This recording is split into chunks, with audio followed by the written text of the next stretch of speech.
नमस्कार, मैं हूं पवन कुमार चौधरी। आप जुड़ चुके हैं स्टार ब्लू न्यूज के डिजिटल प्लेटफॉर्म से। हमारे साथ जनसुराज पार्टी के प्रदेश कार्य समिति सदस्य रोहित सिन्हा जी हैं। रोहित जी, बिहार की जनता क्या वाकई बिहार के बदलाव की ओर अग्रसर है? जी हाँ, बिल्कुल अग्रसर है। बिहार की जनता को यह अंदाजा हो गया है कि पिछले 20 वर्षों में जितना उनको मिलना था आदरणीय मुख्यमंत्री जी की तरफ से मिल चुका है। अब वो इससे ज़्यादा कुछ देने या करने लायक अब रह नहीं गए हैं।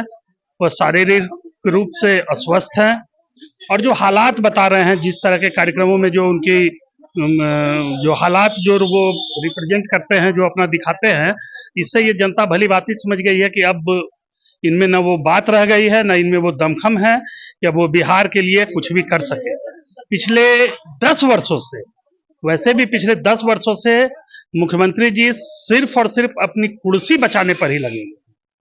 एक 2014 के लोकसभा चुनाव के परिणाम के बाद जो उन्होंने कुर्सी का त्याग किया था, उसके बाद 15 देख लीजिए और आज 25 है। इस बीच में जितने बार वो अलट पलट गए हैं, इससे बिहार की जनता को क्या फायदा हुआ है पवन जी? मुझे तो नहीं लगता है कि बिहार की जनता को कोई फायदा हुआ है। ये साफ है कि उनको अपनी कुर्सी की चिंता है, बिहार की जनता की चिंता नहीं है। इसलिए जनता ने भी अब मन बना लिया है। हमारी पार्टी के जो भी कार्यक्रम चल रहे हैं, प्रशांत जी अलग घूम रहे हैं, पार्टी के प्रदेश अध्यक्ष, राष्ट्रीय अध्यक्ष महोदय अलग घूम रहे हैं, हमारे जिला के भी संगठन के लोग अलग अलग अपने अपने क्षेत्रों में दौरा कर रहे हैं। जनता तैयार बैठी है, समय का इंतजार है, वो है आगामी विधानसभा चुनाव। अब बिहार में लगातार स्वास्थ्य व्यवस्थाओं को लेकर भी जिस तरह से चर्चाएं बनी हैं, सवाल उठ रहे हैं बिहार की स्वास्थ्य व्यवस्था पर। तो क्या लगता है कि जो दावे बिहार के स्वास्थ्य मंत्री मंगल पांडे और बिहार के मुख्यमंत्री नीतीश कुमार कर रहे हैं, वो दावे खोखले साबित हो रहे हैं? बिल्कुल खोखले साबित हो रहे हैं।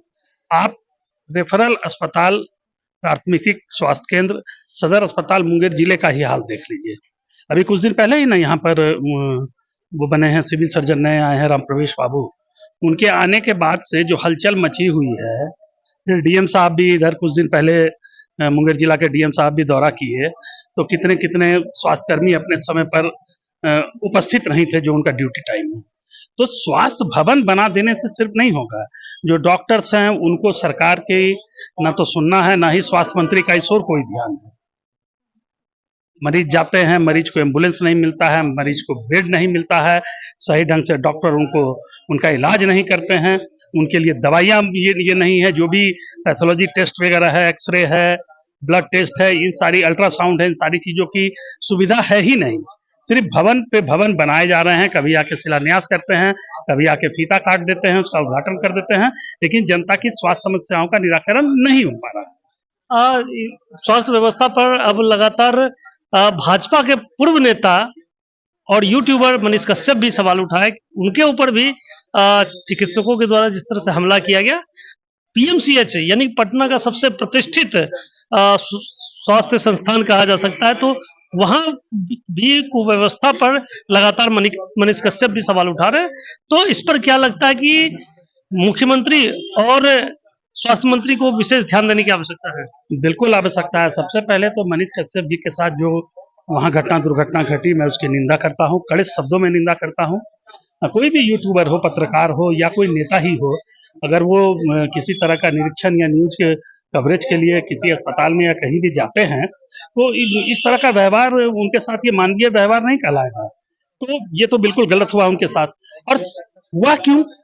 फिर सवाल वही है, हुआ इसलिए कि वहाँ सही में कुव्यवस्था थी।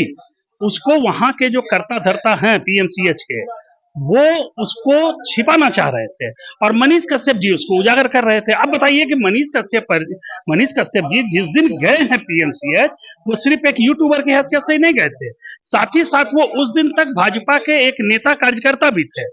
अब पार्टी माने वो सत्तारूढ़ पार्टी के नेता कार्यकर्ता के रूप में साथ में वो यूट्यूबर भी हैं, के साथ जब इस तरह की व्यवहार हो सकती है, तो फिर आम जनों के साथ क्या व्यवहार होती होगी, इसकी कल्पना ही सिर्फ की जा सकती है।